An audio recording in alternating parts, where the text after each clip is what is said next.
Hey everyone, Dave and Olive here. Thanks for joining us at Book Blather today. We got a real quick video for you today. This is actually a response video. We've never done a response video before, but this morning, Michael K. Vaughan posted a video that was titled, "When is a Big Book Too Big?" And we saw this and we thought we had to respond to this one. So originally, when we saw the title of Michael's video, we thought Michael was referring to when is a book too long. As you know, when is a book too big to read it because it would take too long, which we get because we're very slow readers, so there are books that are too long for us. But alas, that is not what Michael was referring to, right? Michael was referring to when is a book physically too big, too big to take on the move. And so Michael held up, showed this.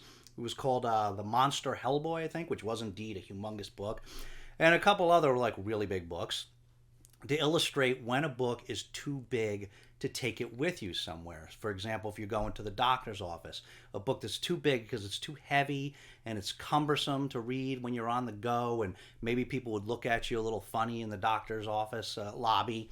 And so, we totally get that too, because, I take a book everywhere. Even if I'm going somewhere that I know I'm not going to have any time to read, I always take a book because you never know. You never know what's going to happen. You may get stuck waiting somewhere. Maybe the car breaks down. I got to wait for AAA for an hour. And so I always have a book. I do not get in the car without a book. So I totally get that. But here's the thing. When Michael was showing these books about books that are theoretically too big, these books are books that you actually could take to the doctor's office. They might be a little heavy, they might be a little cumbersome to read, and maybe somebody would give you a weird look if you were reading it out in public, but you could bring those books if you really wanted to. Nevertheless, Michael referred to these books as books that were too big. We go to this book fair called the Pequot Library Book Fair. And we went this year. It was a couple months ago. We still need to post the haul video for that. We're behind as always. But they have different tents, but this main auditorium in here, they have some unusual books. And so when we went in there, we saw these. These are books that are too big.